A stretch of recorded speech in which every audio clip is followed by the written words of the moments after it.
The envelope arrived on a quiet Monday morning. Thick paper. Red border. Official seal. Final notice? Unauthorized structure. Total penalty $30,000. Daniel Reyes stared at it, coffee cooling in his hand. $30,000.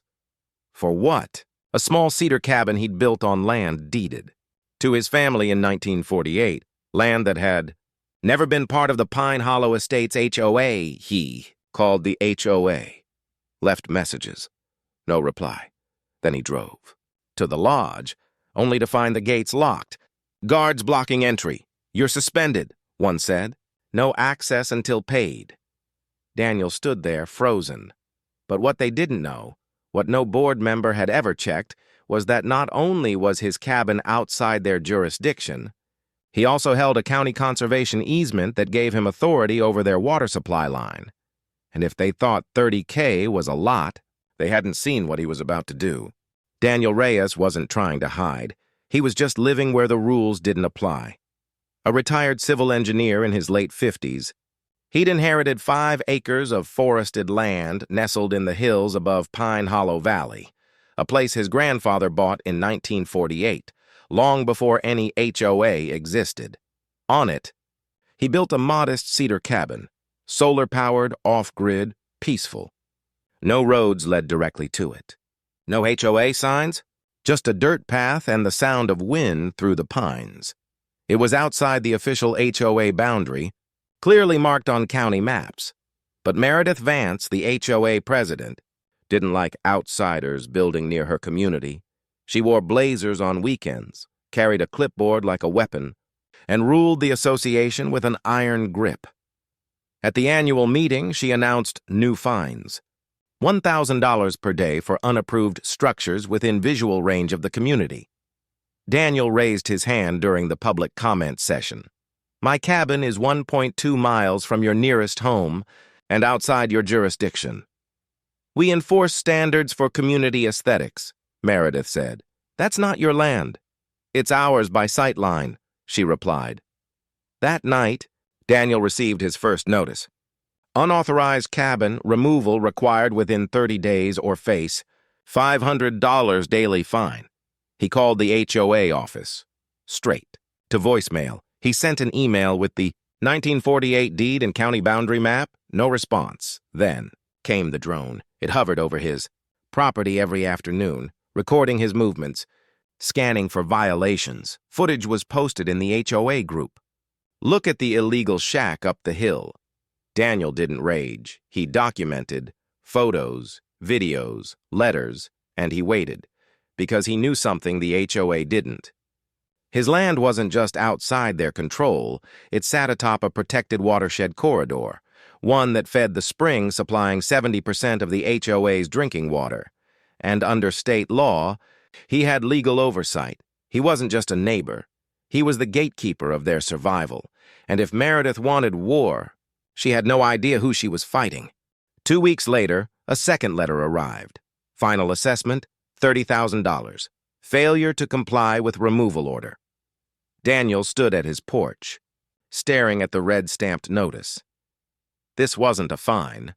It was financial warfare. He called the HOA again. Still no answer. He drove to the lodge, a 2-story chalet with a stone chimney and a sign. Pine Hollow Estates. Excellence in community living. Inside, Meredith sat behind a polished oak desk, sipping tea. You're trespassing, she said without looking up. I live here, Daniel replied. This land is under review for encroachment. You're in violation. For building on my own property? The structure affects our view and property values. And you fine me $30,000? We enforce the rules equally, she said coolly, even when I'm not in your HOA? The rules apply to anyone impacting our community. As he turned to leave, a janitor whispered, She's been after this land for years. Wants to build luxury cabins. Sell the view. Daniel froze. That night, he dug through his grandfather's old files, yellowed deeds, land surveys, legal transfers, and there it was. 1952. County conservation easement, filed after a drought crisis. granting the Reyes family regulatory rights over all water sources feeding into the Black Pine Spring. The spring supplied 3 towns, including Pine Hollow Estates. And because the pipeline ran through a narrow pass on Daniel's land, he had legal authority to regulate access. He wasn't just a man on a mountain, he was the guardian of their water, and if Meredith wanted war, he'd make sure she lost more than just a fight. The fines kept coming. $30,000 now listed as delinquent, $2,000. For failure to attend compliance hearing, $750. For excessive wood smoke, all signed by Meredith. Then came the social pressure. Neighbors avoided him. Kids were told not to play near his trail. A note was left on his gate. "You don't belong here." Daniel didn't retaliate. He documented photos, videos, bank records. Then he discovered the water regulation clause in the 1952 easement. If private infrastructure, water lines, drainage, benefits HOA members, the landholder may adjust access accordingly. In plain terms, because the HOA used a water pipeline crossing his land, he could legally restrict or shut it down, and they depended on it. He didn't act yet. He waited. Then, one morning, he found a new notice. Immediate suspension of lake access, pending investigation. Security guards were posted at the public beach. Daniel drove to the lodge. "You can't do this." Meredith smiled. "We already did." He looked around. No one spoke up, but one woman handed him a folded paper. Inside, a list of 12 residents who'd paid view enhancement fees directly to Meredith, totaling over $60,000 not to the HOA, to her. Daniel now had proof, not just of greed, of fraud. That night, he logged into the county water department portal, the one only the easement holder could access. He navigated to the water access adjustment page, found Pine Hollow Estates account, typed in a new status: suspended, unauthorized use of protected corridor. Clicked apply, a confirmation popped up, water access restricted. Effective immediately. He didn't celebrate, he just closed the laptop. The game had changed, and she didn't even know she'd lost. 3 days later, Meredith burst into the HOA meeting, face red, clipboard shaking. "Our water pressure dropped to 0, she shouted. The room fell silent. Daniel sat in the back, calm. "What?" she snapped. "You think this is funny?" "I think it's fair," he said. "You can't do this." "I just did. Section 7 of the 1952 conservation easement gives me authority to suspend access if private infrastructure is misused. Your pipeline crosses my land. You broke the rules. Now you pay." Murmurs spread. One man said, "I haven't had water since Tuesday." "You've been charging people under the table," a woman shouted. "You fined him for a cabin outside your zone." Meredith tried to speak. No one listened. That night, Daniel uploaded everything: the deed, the easement, the drone footage, the secret payments. Title: "They fined me $30K, so I cut off their water supply." By morning, it had 350,000 views. Local news picked it up. Then the state environmental agency. Meredith called. Demanding he take it down, he replied, "I'll take it down when you resign." She didn't, but she wouldn't have the chance. The state launched a full audit. What they found was staggering. Over 10 years, $2.6 million in HOA fees had vanished, not spent, not invested, embezzled, transferred through shell companies, fake contractor invoices, and offshore accounts. Meredith had been siphoning funds since she took power, using the money to fund her daughter's private school, her luxury vacations, and the very development project she wanted to build on Daniel's land.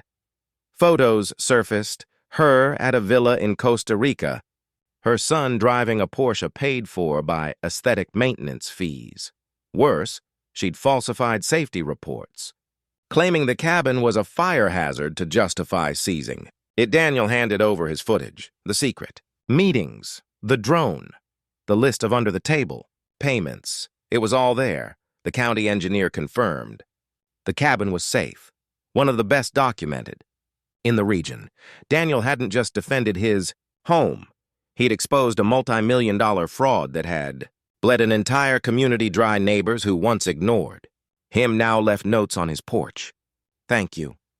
We had no idea. You saved us." Even the sheriff shook his hand, but Daniel didn't want praise. He wanted justice. And on a cold Thursday morning, as fog rolled over the valley, federal agents arrived at Meredith's door. Handcuffs clicked. A press release followed. HOA president arrested for fraud, embezzlement, and abuse of power. The video hit 1 million views by noon, but Daniel wasn't done. He had one final move. The special HOA meeting was packed. Residents filled the lodge, some angry, some ashamed, all stunned. Daniel stood at the front, not as a victim, but as a witness. He played the footage, Meredith's lies, the fake invoices, the offshore transfers. He showed the 1948 deed, land outside HOA jurisdiction. He revealed the developer's proposal, 14 luxury cabins, 3.1 million in profits, all funded by stolen fees. Silence fell, then applause, then shouts of "Resign!" The remaining board members stepped down on the spot. Daniel turned to the crowd. "The cabin is mine," he said. "But it doesn't have to be a weapon. It can be a solution." He proposed a plan, open water access, not to a developer, but to the community, at fair market value. With a 10-year payment plan, no interest, all future access fees would go into a transparent, audited fund managed by elected residents. No more secret accounts. No more unchecked power. The vote was unanimous. Applause thundered, but one voice cut through. "And the $30K fine?" Daniel smiled.